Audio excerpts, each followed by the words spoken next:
What's up everybody and welcome back to Also News, the show where we talk about the most important Also News that happened during the week. This is episode 31 and in today's episode we have some pretty important news to talk about, so let's just get started. So our first story comes from one of Oso's most beloved players known as Cookiezi. In the Oso community he's regarded as one of the best, if not the best player of all time in the game. He was recently streaming on Twitch and one of the people in the chat asked him about his opinion on his most popular interview, which is the HappyStick Oso Improvement Month interview. And let's just say that he wasn't happy at all by saying this. That interview is flipping rigged, I don't like it. He opened it without me confirming stuff after translation. He didn't even told me to stream time or anything. Legit just write down interview answers and I sent. And you're done, you're useless now, bye. I legit felt that way. Ever since then I rejected the interview, it's all flipping rigged. Surely it's not 100% wrong, but I don't really want to see that anymore, cause it's rigged. I didn't even know Toy was in the interview to read them either. They didn't tell me anything. It won't be that accurate when I just roughly send answers expecting him to answer anything. This was later posted on Reddit where HappyStick made an official response by saying this. As I remember it, I reached out to Shiggy just like I did with everyone else. I sent them a Discord DM explaining the format of what I was doing for Improvement Month and I asked if they would be interested in participating. Shiggy was gracious enough to agree, but with the mutual understanding that he obviously wouldn't be on camera or answering questions live. So instead we came up with an approach where I would come up with a list of questions, have them translated into Korean by someone that was fluent in both languages, don't remember who, he'd answer them and I'll have them translated back to English. That was it. My assumption at the time was that given that I'll explain the premise of the format, it naturally followed that given the exchange and the approach around him specifically, I would be going over his answers as part of Improvement Month, either solo or with someone else. Additionally, given that he preferred receiving the questions and answering them in Korean, I didn't consider subsequently sending him the final English translation for him to then verify on his end, given the already existent language barrier. Should I have done more due diligence around ensuring that the approach was properly communicated and informed him about exactly when I would be going over his interview? Given how he apparently experienced this, in hindsight, yeah, probably.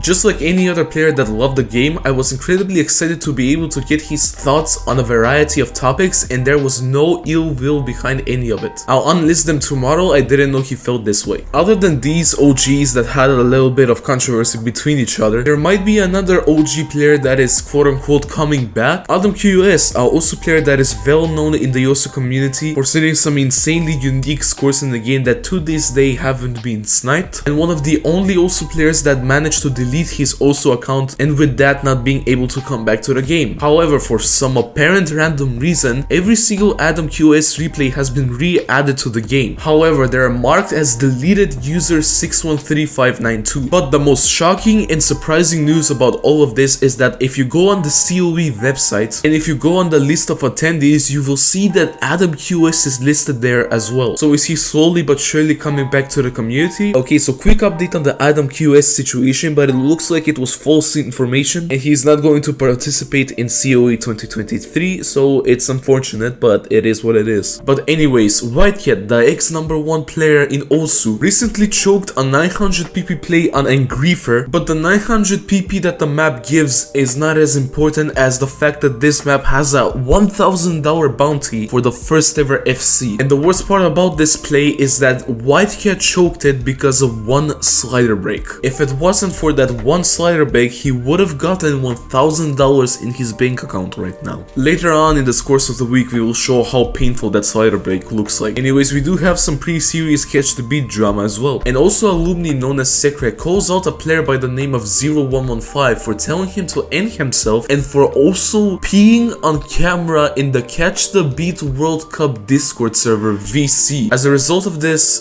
0115, the player, has been kicked out of the Catch the Beat World Cup tournament. If you're enjoying the video so far, then be sure to subscribe to the channel if you want to be informed on the latest Oso news. Other important news that happened during the week, a former #1 player known as Cyclone is now ranked exactly 100,000. The popular beat map known as Crazy Banger is now loved. WubWoofWolf has reached 7,000 hours of playtime. Zylice has reached top 50. Gnahus is now rank 5, passing Shimon and Nineric. And finally, Mrekk now has 5 1,300 PP plays. Now let's move on to the scores of the week. We started off this week with a crazy pass from Vaxei on fragmentation, the first ever pass, best ever miscount, and best accuracy on the map. This map is well known for that one pattern that a lot of top players clip, so I'm just going to show it to you right now.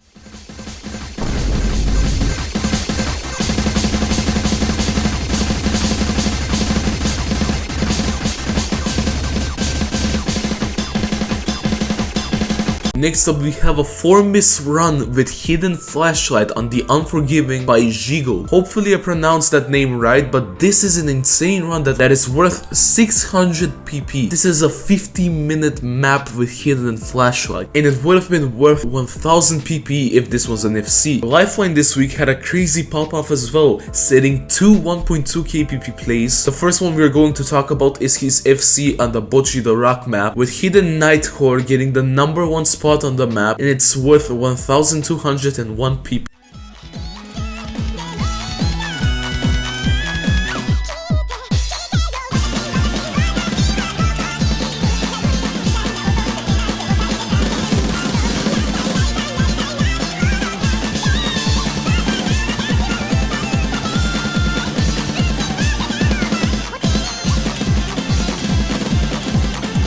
The other crazy score he set is his FC on Kizuna Music with 98.89 AG, which is his new top play, and he got the #1 spot on the map as well.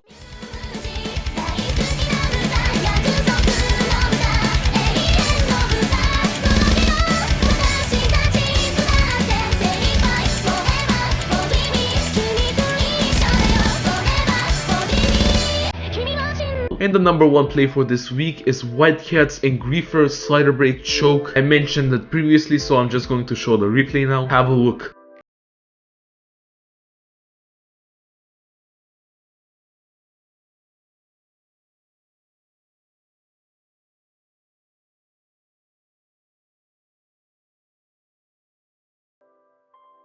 Anyways, thank you so much for watching. Be sure to watch my previous video where I talk about a certain controversy in the Osu community, and I'll see you next week.